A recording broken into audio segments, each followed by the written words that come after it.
감사합니다. 할렐루야. 올 한 해도 주님의 은혜 가운데 복된 한 해가 되시기를 주님의 이름으로 축원합니다. 우리 어제 설날을 지냈습니다. 이 설 명절이 되면 많은 또 친지들, 가족들 함께 모여서 좋은 시간 보내게 되어집니다. 우리나라는 명절이 많이 있습니다. 어제 설날을 지났지만 또 설날 이후에도 한 해 동안에 정월 대보름도 있고 단오도 있고 추석도 있고 많은 절기, 명절이 있습니다. 명절뿐만 아니라 또 국경일도 많습니다. 삼일절도 있고 광복절도 있고 또 교회에 신앙생활 하시는 분들은 교회의 절기도 많습니다. 다음 주부터 사순절이 시작되어지고 부활절도 있고 성탄절도 있고 우리가 이렇게 많은 절기를 지키게 되면서 또 어떤 때에는 너무 많다, 이 절기를 굳이 이렇게까지 할 필요가 있나 이런 생각할 때도 있습니다. 근데 성경 말씀을 보면 하나님께서 이스라엘 백성들에게 이렇게 절기를 잘 지키라고 말씀하셨어요.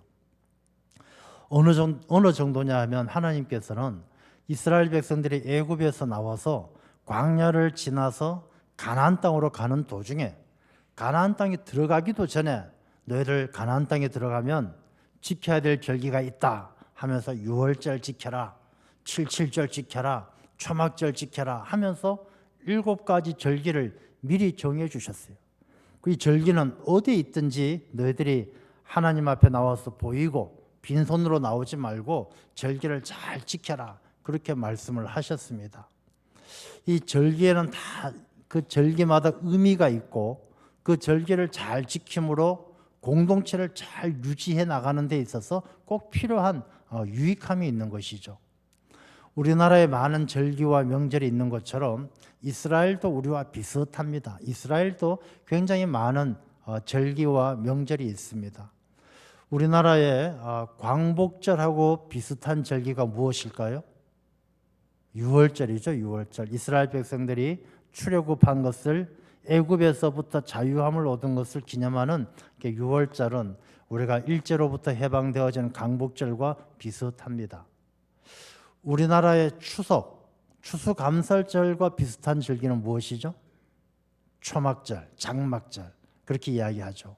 자, 그러면 우리나라 설날과 비슷한 절기가 무엇이겠습니까? 이스라엘의 절기 가운데.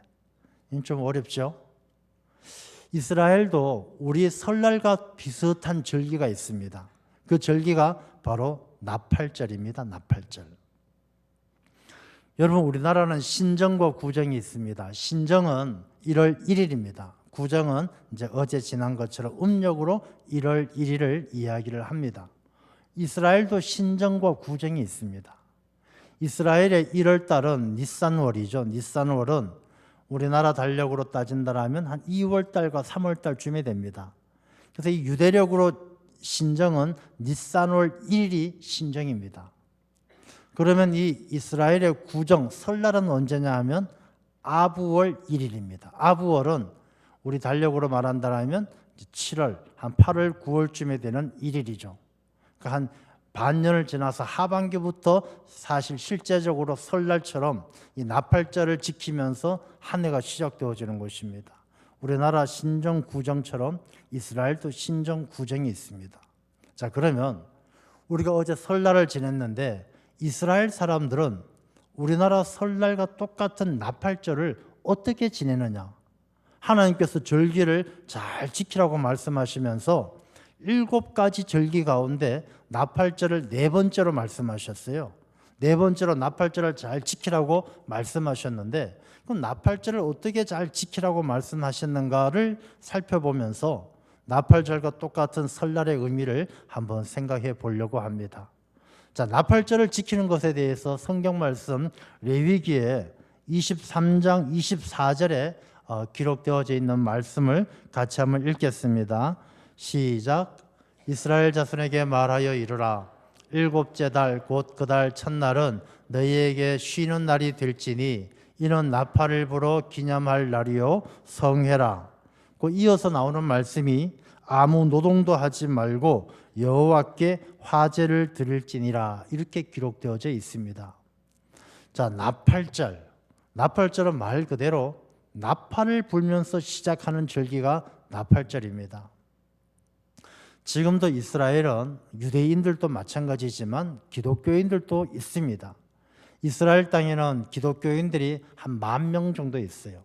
교회는 한 80개 교회. 그러니까 유대인들은 예수님을 믿는 사람들이 많지 않습니다. 예수님을 믿으면 이스라엘 백성들, 유대인들 사회에서는 굉장히 핍박을 받습니다. 이 유대인들 가운데 유대인들도 유대교도 그렇고 기독교도 그렇고 지금도 이 나팔절이 되면은 사람들이 광장에 모여서 나팔을 불면서 설날처럼 새해가 시작되어졌다 하고 나팔을 불면서 시작합니다. 자, 이스라엘 백성들이 나팔을 부는 의미가 무엇이겠습니까? 나팔을 불 때는 딱 3가지 경우가 있습니다. 첫 번째 나팔을 불 때 의미가 뭐냐 하면 새 시대가 시작되어졌다. 여러분들 영화를 보면 왕이 즉위를 합니다. 새로운 왕이 태어나면 이 왕의 즉위식을 할 때 이 군사들 나팔수들이 나와가지고 빵빠레를 불죠. 나팔을 막 불어댑니다. 새로운 왕이 이제 올라왔고 이 새로운 시대가 열렸다는 것을 알려주기 위해서 나팔을 부는 것이죠. 나팔을 부는 것은 새 시대가 시작되어졌다. 두 번째 나팔을 불 때는 어떤 의미가 있느냐 하면은 새로운 소식을 전하는 거예요. 이제 옛날 일 다 잊어버리고 옛날 지나간 일 잊어버리고 새로운 소식, 이 새 소식을 들어라. 너희들에게 새로운 소식을 전해준다. 내 말에 귀를 기울여라. 할 때 나팔을 부는 것입니다. 세 번째는 전쟁이 났다. 전쟁이 났으니까 긴장하고 전쟁할 준비를 해라. 할 때 나팔을 부는 것입니다. 자, 그렇다면 여러분 나팔절, 우리 설날과 같은 절기가 나팔절이라고 말씀을 드렸는데 이 나팔절, 설날의 의미를 한번 생각해 볼 수가 있죠. 설날이란 것은 단순하게 명절을 지키는 것이 아니라 하나님께서 이 설날, 나팔절을 지키는 것처럼 새 시대, 우리가 2023년이 가고 24년이 오는 것처럼 뭔가 우리가 새롭게 살아내야 될 시간이 주어진다는 것입니다. 설레는 마음, 설날이라는 의미, 설자라는 의미가 낯설다는 의미가 담겨져 있는 것이죠.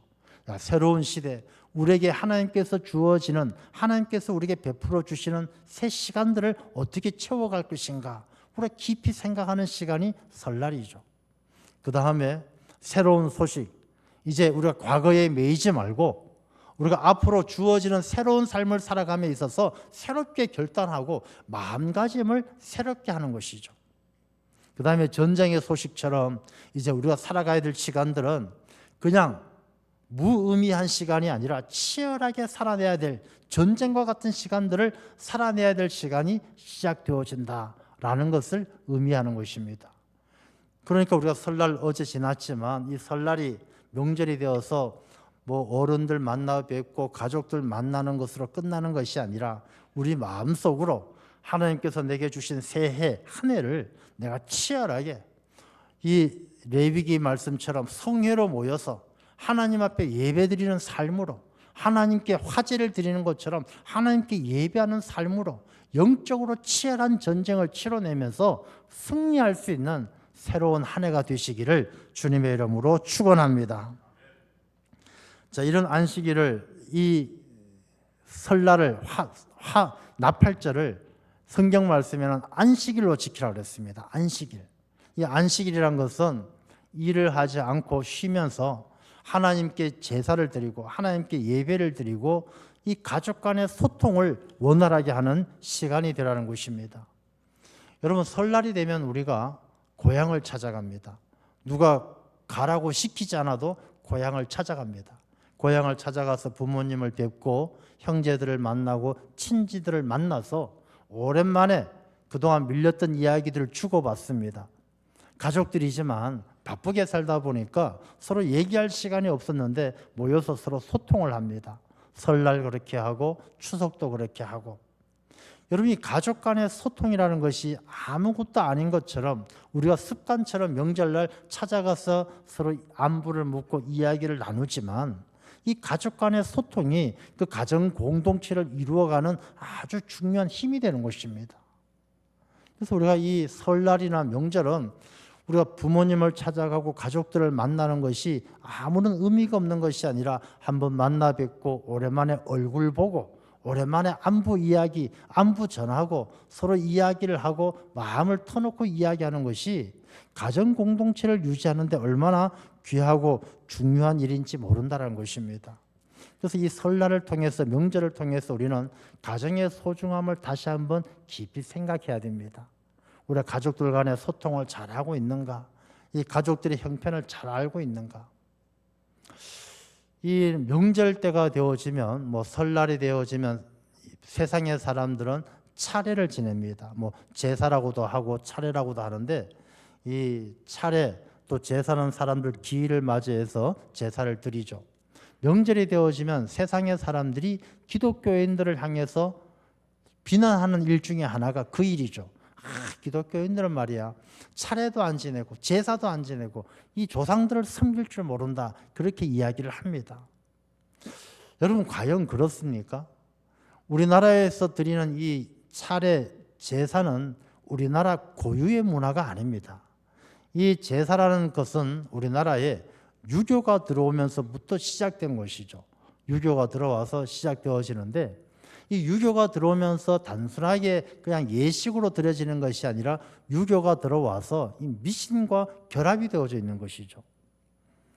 이 죽은 조상들, 그 조상들의 귀신이 있어가지고 이 귀신에게 우리가 대접을 잘해야 조상들이 후손들을 복되게 잘 먹고 잘 살게 해준다라는 마음으로 하는 것이 차례고 제사죠.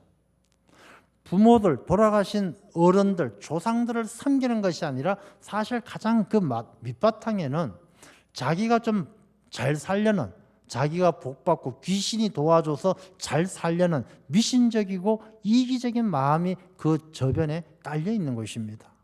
그래서 제사를 드린다고 해서, 차례를 드린다고 해서 그게 조상들을 잘 섬기는 것이 아니라 그건 미신적인 행위고 자기 이기심의 발로이기 때문에 기독교에서는 이 제사 예식을 드리지 않습니다. 대신에 추모 예배를 드리죠. 우리 기독교는 효도의 종교입니다. 제사를 드리지 않는다고 해서 불효하는 종교가 아니라는 것이죠.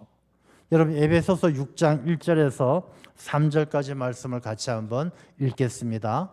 자녀들아, 주 안에서 너희 부모에게 순종하라. 이것이 옳으니라.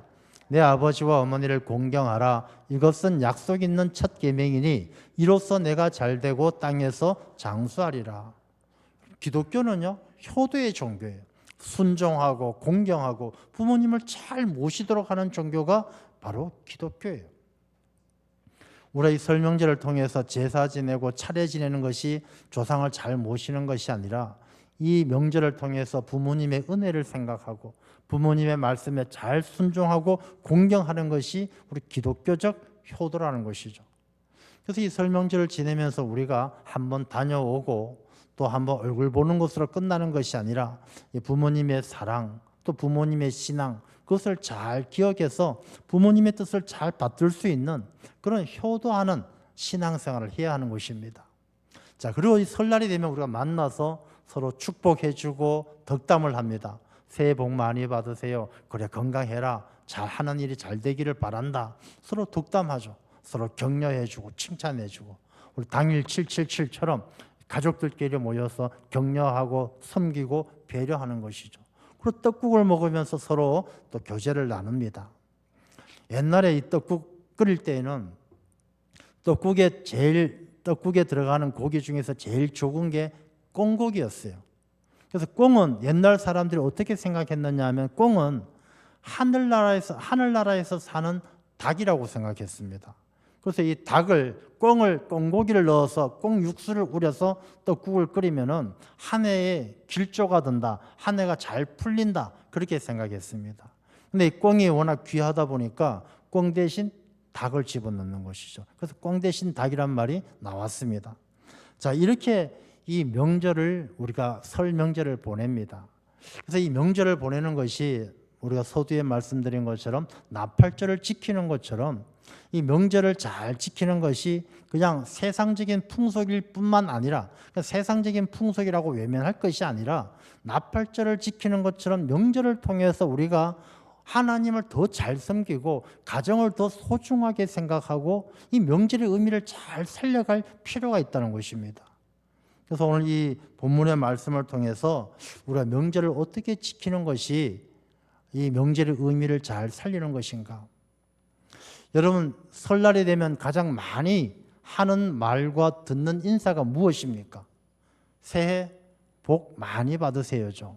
자, 그러면 우리 이 명절의 의미를 생각하면서 명절이 되면 복을 빌어주고 하는데, 그러면 복 많이 받으세요란 그 의미를 잘 알아야 되지 않겠습니까? 명절을 잘 지키려면, 또 명절의 의미를 살리려면 복 많이 받으세요라고 인사를 하려면 그 의미를 제대로 알고 이야기를 해야 되죠. 자, 여러분, 복이란 게 무엇입니까? 우리나라 사람들 복 무지 좋아하잖아요. 복. 그냥 먹는 복집 말고요. 복. 우리가 뭐 옛날에 보면 밥그릇 한가운데도 복자가 있고 숟가락에도 복이 있고 밥을 떠 먹을 때마다 복을 먹으라고 막 숟가락에도 복자 새겨 놓잖아요. 잠잘 때도 베개 옆에 복자 붙여놓고 복자를 잔뜩 붙여놔요. 근데 그 복이란 게 과연 무엇입니까? 우리가 이 옛사람들의 문헌을 보게 되어지면 뭐 중국의 기자 시대 나온 이야기나 우리나라에 나오는 뭐 오복에 관한 이야기 보면은 복이라는 것이 뭐 부유한 것, 돈 많이 버는 것, 건강한 것, 뭐 치아가 좋은 것까지 오복 중에 하나라 그러잖아요. 치아가 좋은 것, 오래 사는 것. 여러분, 우리가 새해 복 많이 받으세요라고 이야기할 때 그런 마음으로 인사합니까? 아이고 어르신 올해 돈 많이 버세요. 올해 치아 좋으세요. 그런 복을 빌고 있는 겁니까? 명절은 나팔절을 지키라고 말씀하신 것처럼 성경적인 의미가 있는데 과연 성경적으로 우리가 복이라는 의미가 무엇일까? 우리 믿는 그리스도인들이 새해 복 많이 받으세요라고 할 때 우리가 어떤 마음으로 그렇게 인사를 하고 복을 빌어줘야 되는가 한번 생각해 봐야죠. 믿는 사람들이 믿지 않는 세상 사람들하고 똑같이 아이고 원래 임플란트 잘하세요 이런 마음으로 복 빌어주는 건 아니지 않습니까? 자, 그러면 성경적인 명절 가운데 성경적인 복이란 게 무엇일까 한번 살펴보고자 합니다. 여러분, 구약에 복에 대해서 나오는 단어가 두 가지가 있어요. 성경 말씀 속에 바라크라는 단어가 있고 아쉐르라는 단어가 있어요. 이 바라크, 아쉐르 다 복이라는 의미가 가지고 있는데 조금 의미가 달라요. 바라크라는 단어의 그 복은 어떤 복이냐면 하나님께서 우리에게 주시는 하나님과 우리의 언약 관계 속에서 주시는 하나님의 주권적인 복이에요. 그러니까 하나님께서 일방적으로 주시는 복이에요. 하나님께서 우리에게 건강의 복을 주셔요. 하나님께서 이렇게 보고 저 사람은 건강할 만하니까 건강 주고 저 사람은 건강 안 할 만하니까 건강 안 주는 것이 아니라 하나님께서 우리 모두에게 똑같이 건강도 주시고 똑같이 시간의 복도 주셔요. 하나님께서 강권적으로 저 사람은 내가 택해서 하나님께서 택하셔서 하나님의 자녀로 삼으셔요. 여러분, 하나님을 믿는 그 믿음이 내가 믿는 것이 아니라 하나님께서 믿게끔 택하시는 거예요. 이게 하나님이 주시는 바라크의 복이에요. 여러분들이 하나님을 잘 믿어지는 것, 여러분들께서 머리가 좋아서 믿어지는 것이 아니라 하나님의 자녀로 삼아주신 하나님의 은혜가 있기 때문에 바라크의 믿음의 복을 받는 거예요. 조금 쉽게 이야기를 한다면 마태복음 16장에 보면 예수님께서 제자들에게 물어보셔요. 세상 사람들이 나를 누구라 하느냐? 엘리야라고 합니다. 예레미야라고 합니다. 그래? 그럼 너희들은 나를 누구라 하느냐? 베드로가 이야기하죠. 주는 그리스도시요 살아계신 하나님의 아들이십니다. 예수님께서 그렇게 말씀하셔요. 바요나 시몬아 내가 복이 있도다. 너가 그것을 알게 된 것은 육신의 아버지 때문이 아니라 하늘의 아버지께서 너에게 알게 하신 것이다. 그렇게 말씀하셔요. 바요나 시몬아 내가 복이 있다. 그 복이 뭐냐? 하나님께서 너에게 알게 하신 것. 예수님이 나의 구주시고 그리스도시고 살아계신 하나님의 아들이심을 믿고 고백하는 것이 바로 하나님께서 주시는 바라크의 복인 줄로 믿습니다. 그래서 우리가 먼저 새해를 맞아서 새해 복 많이 받으세요라고 할 때 먼저 우리가 생각해야 될 것은 이 바라크의 복이에요. 정말 올 한 해 하나님이 믿어지고 하나님의 자녀가 되고 하나님의 택하심을 받는 하나님의 사람이 되는 하나님의 자녀가 되는 복이 있기를 바랍니다. 그런 마음으로 우리가 인사하고 축복해야 될 줄로 믿습니다. 그것이 얼마나 큰 복입니까? 믿음의 복이죠. 이 바라크의 복을 받아야 우리가 하나님의 자녀가 되는 것입니다. 두 번째 복이 뭐냐면 아쉐르의 복이에요. 아쉐르의 복은 하나님께서 구약 성경 말씀에 신명기라 보면 이런 말씀을 자주 하셔요. 내가 오늘날 내게 명하는 이 규례를 지키면 너희에게 복이 있을지니 너희의 자녀가 잘 되고 너희 땅이 기름질 것이요. 이렇게 말씀하셔요. 내가 오늘날 너희에게 명하는 명령을 지켜 행하면 너희가 잘 될 것이요. 아쉐르의 복은요, 하나님의 마음에 합한 자들에게 주시는 복이에요. 오늘 본문의 1절 말씀에도 여호와를 경외하며 그의 길을 걷는 자마다 복이 있도다. 다 이게 아쉐르의 복이에요. 하나님께서 다 똑같이 주는 그런 복이 아니라 복 받을 만한 사람, 여호와를 경외하고 그의 길을 걷는 자마다. 4절 말씀에 보면 여호와를 경외하는 자는 이같이 복을 얻으리로다. 여호와를 경외하는 자, 여호와를 따르는 자, 그 길을 걷는 자, 하나님의 마음에 합한 자에게 주시는 복이 바로 아쉐르의 복이다라는 것입니다. 이 시편은 127편, 128편 솔로몬의 시입니다. 여러분, 솔로몬은요, 인생을 살아오면서 얼마나 많은 것을 누렸고 인생의 모든 부귀영화를 누렸던 인물이 솔로몬이에요. 그런데 솔로몬이 인생의 노년에 가니까 자기 모든 삶이, 우리 전도서라든지 잠언서를 보면 헛되고 헛되니 다 헛되다 그렇게 고백하지 않습니까? 시편 127편 앞에 나오는 1절 말씀에도 보면 여호와께서 집을 세우지 아니하시면 세우는 자의 수고가 헛되며 여호와께서 성을 지키지 아니하시면 파수꾼에 깨어 있음이 헛되도다. 자기가 하나님이 주신 지혜를 가지고 자기의 욕망을 채우기 위해서, 자기의 꿈을 이루기 위해서 그런 대제국을 세웠지만 하나님께서 지켜주지 아니하시면, 하나님께서 세워주지 아니하시면 집도 성도 다 하루아침에 무너진다는 것입니다. 이 솔로몬은 그것을 깊이 깨달아 알았던 것이죠. 그래서 자기의 잘못을 뉘우치고 나중에 전도서에서 그렇게 고백하잖아요. 사람의 본분은 여호와를 경외하고 그 말씀을 지켜 행하는 것이 사람의 본분이다. 그렇게 고백하지 않습니까? 이 128편의 말씀처럼 이 솔로몬도 여호와를 경외하며 그의 길을 걷는 자마다, 하나님께서 아무나 복 주시는 것이 아니라 아쉐르의 복은 이러한 자를 주시는데, 이 여호와를 경외한다는 것이 무엇입니까? 여러분, 여호와를 경외한다는 것은 한마디로 하나님을 예배하는 자예요. 하나님은 참되게 예배하는 자를 찾으셔요. 참되게 예배하는 자가 하나님을 경외하는 자예요. 예배를 소홀히 하고 예배를 드리지 않는 자는 하나님을 경외하는 자가 아니란 것입니다. 그 길을 걷는 자가 누굽니까? 하나님의 말씀대로, 가르침대로 살아가는 자가 그 길을 걷는 자예요. 하나님께서는 그들에게 그 복을 주신다는 것입니다. 여러분, 우리가 새해를 맞이하면서 새해 복 많이 받으세요 할 때 우리의 마음속에 어떤 마음을 담아야 되느냐면, 올 한 해 하나님을 예배하시고 하나님을 잘 예배하시고 하나님의 말씀대로 순종하는 삶이 되시기를 간절히 소망합니다. 그런 축복을 빌어줘야 될 줄로 믿습니다. 우리 믿는 사람들이 기도할 때에 그냥 옛말에 나오는 오복처럼 돈 많이 버세요, 치아 건강하세요, 오래오래 사세요, 그런 복이 아니라 우리가 한 해를 살아도, 하루를 살아도 하나님을 온전히 예배하고 하나님이 기뻐하시는 삶을 살 수 있도록 그런 복을 빌어줘야 한다는 것입니다. 자, 그런 자에겐 하나님께서 어떤 복을 주시느냐 하면 2절 말씀에 보면 내 손이 수고한 대로 먹을 것이라 너가 복되고 형통하리로다. 그럼 수고한 대로 먹는 게 복되고 형통한 것입니까? 우리가 일반적으로 세상의 기준을 가지고 이야기한다면 너무나 당연한 건데 그게 무슨 복이라고 생각할 수 있느냐 생각할 것입니다.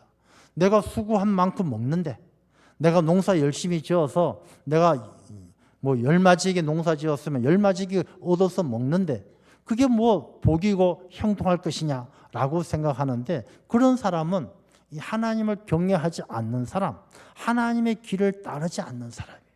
잘 생각해 보세요. 하나님께서 내게 모든 것이, 내게 주신 것이 은혜 아닌 것이 없어요. 농부들의 농사를 지을 때 땀 흘리고 열심히 일해도, 아무리 열심히 일해도 폭풍이 한번 지나가면, 가뭄을 한번 만나게 되어지면 다 쭉쟁이만 남고 아무것도 얻지 못하는 거예요. 가뭄도 이겨내게 하고 폭풍도 이겨내게 하고 가을이 되어서 풍성하게 결실을 맺는 것이 수고한 대로 그냥 얻어지는 것이 아니라 그 수고하는 시간마다 때때마다 하나님께서 돌보시고 함께 주시고 하나님께서 복 주셨기 때문에 그 일들을 감당해내는 거예요. 여러분, 우리 일상의 삶에 감사할 줄 아는 사람이 하나님께서 주시는 복된 사람인 줄로 믿습니다. 감사할 줄 모르는 사람은 복받은 사람이 아니에요. 이 말씀은 그걸 이야기하는 거예요. 수고한 대로 얻는 것이 일상의 삶 가운데 너무나 당연하게 세상의 사람들은 생각하지만 당연한 것이 아니라 그게 하나님께서 내게 주신 은혜이고 내게 주신 복이라는 것을 알게 되는 것, 그것이 바로 아쉐르의 복을 받는 사람이라는 것입니다. 내 안방에 있는 내 아내는 결실한 포도나무 같고 식탁에 둘러앉은 자식들은 어린 감람나무 같다. 내 안방에 있는 아내는 결실한 포도나무 같다. 여러분, 결실한 포도나무는요, 그야말로 포도나무가 특별하게 뭐 제목도 아니고 큰 나무가 아니지만 포도나무는 결실한 열매를 맺는 것으로 포도나무에 책임을 다하고 포도나무가 너무너무 소중하고 아름다운 거예요. 제가 이제 이 말씀을 드리면 어떻게 보면 이제 여성분들 가운데 조금 불편하실 수 있겠지만 한번 냉정하게 잘 생각해 보시기를 바랍니다. 저는 우리 하나님께서 사람들을 창조하실 때 남자와 여자를 창조하셨어요. 남자와 여자는 똑같은 인격적으로 동등한 존재예요. 능력적으로 보면 저는 여성분들이 남성분보다 더 우월하다고 생각합니다. 아멘, 잘하셨어요. 눈치는 있으신 거예요. 왜 그러냐면은 여성분을 돕는 배필로 만들었고 여성분들이 훨씬 하나님께서 더 영적으로 민감하게 만드셨어요. 저는 그것을 어떻게 느끼느냐 하면 남자분들하고 여자분들 다 그렇지는 않지만 일반적으로 가만히 보면 가만히 두었을 때는 남자들은 자꾸 엉뚱한 생각, 안 좋은 생각들을 많이 하고 여자분들은 비교적 좋은 생각, 착한 생각들을 많이 하는 것 같아요. 그래서 다 하나님께서 남자와 여자를 동등한 인격체로 창조를 하셨고 다 존귀하게 하나님께서 높이셨어요. 그러나 역할에 있어서는 차이가 있는 것이죠. 내 안방에 있는 내 아내는, 이 말씀은 하나님께서 이 가정의 소중함이 얼마나 귀하다라는 것을 말씀해 주시는 거예요. 저는 이건 여자분들의 책임이 아니라 사회적 책임이라고 생각하는데 언제부터인가 우리 사회가 여자분일지라도 그냥 집에서 아기 키우고 가정을 돌보면 무능하고 사회적으로 나가서 돈 벌고 사회적으로 승진하고 지위를 가져야만이 능력 있는 여성이라고 생각하는 그런 가치관들이 점점 커져갔어요. 우리가 가정에서 자녀를 잘 양육하고 가정을 소중하게 지키는 것이 얼마나 이 사회의 깊은 뿌리고 얼마나 귀한 일인지 거기에 대해서는 점점 평가가 절하되어지고 평가를 낮게 하고 오히려 돈 잘 벌고 더 높아지고 성공하는 것을 더 크게만 봤다는 것이죠. 여러분, 사회에서 범죄율이 높아지는 것도요, 가정에서부터 시작되어지는 거예요. 출산율이 떨어진다, 출생률이 떨어진다 이야기하잖아요. 출산율하고 출생률의 차이가 있어요. 왜 출산율을 떨어진다는 이야기하다가 출생률로 바뀌었느냐? 출산율 그러면 산자 때문에 여자들에게 책임을 너무 많이 묻는 것으로 느껴지기 때문에 출생률로 용어를 바꿨어요. 그런데 이 말씀 가만히 생각해 보면 우리가 출산율, 출생률이 아니라 이 여성분들의 역할에 대해서 사회적 인식이 한번 전환되어져야 됩니다. 자녀들을 잘 양육하고 가정을 지키는 것이 사회를 건강하게 만들고 범죄율을 떨어뜨리고 가정이 화목한 가정을 이루는 것이 출생률을 높이고 그 사회가 부흥하고 발전하는데 가장 뿌리 깊은 가장 귀한 가치라는 것을 다시 한번 재발견해야 돼요.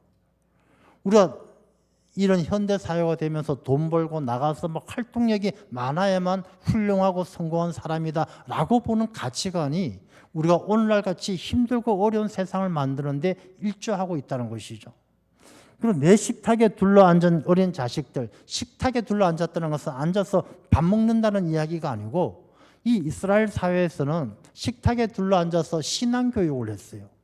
신앙 밥을 먹으면서 밥 먹고 나서 둘러 앉아가지고 자녀들에게 하나님을 잘 섬겨야 된다 신앙 교육을 했던 그 어린 자녀들이 감람나무 같이, 여러분 감람나무는 자라면요 약도 되고 기름도 되고 식용도 되고 별의별 게 다 되는 거예요. 이스라엘 땅에서는 감람나무 한 그루면 자녀를 한 명 키운다 그랬어요. 아이가 태어나면 감람나무 한 그루를 심어가지고 이 아이와 똑같이 자라서 20년 자라면 거기에서 나오는 열매를 가지고 자녀 대학 등록금을 낸다고 그랬어요. 감람나무는 그만큼 여러모로 쓰임받는 유용한 나무가 감람나무예요. 이 감람나무와 같은 어린 자녀란 것은 세상 사람들에게 하나님 나라의 모든 사람들에게 귀하게 쓰임받는 자녀가 된다는 것이죠. 여러분, 아내가 가정을 잘 지키고 자녀가 믿음 안에서 잘 자라나고 아버지가 그 가정을 잘 지켜가는 것, 그게 하나님이 주시는 아세르의 귀한 복인 줄로 믿으시기 바랍니다. 여러분, 우리의 복 받는다는 것이 돈 많이 벌어서 대박나고 뭐 큰 사업이 잘 되고 이걸 복으로 생각하지 말고 이 본문의 말씀을 잘 생각해 보십시오. 하나님을 경외하고 그 길을 따르는 자에게 주는 복이 하나님께서 너 대박나게 해줄 것이다, 너 대통령 시켜줄 것이다, 그런 약속을 하는 것이 아니라 가정이 화목하고 믿음으로 잘 만들어진 그 가정이 바로 우리의 복의 뿌리가 된다는 것입니다. 그 다음에 말씀 보면요 51절 5절 말씀에 보면 여호와께서 시온에서 내게 복을 주실지어다. 이 시온이란 곳이 어디입니까? 시온은 믿음의 사람들이 모이는 곳이 시온이에요. 교회가 바로 시온이에요. 여러분, 우리가 복이라는 것이 그냥 세상에서 잘 먹고 성공하는 것이 아니라 이 신앙 공동체 안에서 화목한 가정을 이루어가고 그 가정이 하나님께 영광을 올려드려서 예루살렘의 번영을 보는, 하나님의 나라가 잘 되는 것을 보는 것, 그게 바로 하나님이 주시는 큰 복인 줄로 믿습니다. 그래서 우리가 새해 설날에 새해 복 많이 받으세요라고 인사하는데 그 복이 바로 이런 복이 돼야 돼요. 화목한 가정 되시고 여러분의 가정이 하나님을 믿는 믿음 안에서 복된 가정 되시고 올 한 해도 교회 중심으로 시온에서 복을 주시는, 여러분 교회는요 하나님이 주시는 축복의 통로예요. 예수님께서 말씀하셨어요. 베드로에게 내가 너 반석 위에 교회를 세우리니, 이 교회에게 천국의 열쇠를 주리니, 이 교회에서 매면 하늘에서도 매일 것이고 교회에서도 풀면 하늘에서도 풀릴 것이다. 이 교회는 예수님께서 우리에게 주신 축복의 통로예요. 교회 중심으로 살아갈 때 우리의 삶 가운데 하늘의 큰 은혜가 임할 줄로 믿습니다. 이 말씀을 가만히 생각해 보면 우리가 새해 복 많이 받으세요 할 때 이 복이라는 것이 어떤 의미인지 다시 한번 깨달아지지 않습니까? 잘 먹고 사는 것, 돈 많이 버는 것, 그게 복이 아니라 우리의 진정한 복은 바라크의 복, 하나님이 나의 아버지이시고 주는 그리스도시여 살아계신 하나님의 아들이십니다 고백하는 것이 가장 큰 복이고, 그 다음에 아세르의 복처럼 하나님을 잘 경외해서 예배의 삶을, 하나님을 잘 섬기는 삶을 살아 가정이 화목하고 교회 중심으로 살아서 예루살렘의 번영, 하나님 나라의 큰 영광을 드러낼 수 있는 그 삶이 하나님께서 우리에게 주시는 최고의 복된 삶인 줄로 믿습니다. 올 한 해 여러분의 삶이 그런 귀한 복된 삶이 되시기를 축원합니다. 기도하겠습니다. 아버지 하나님 감사합니다.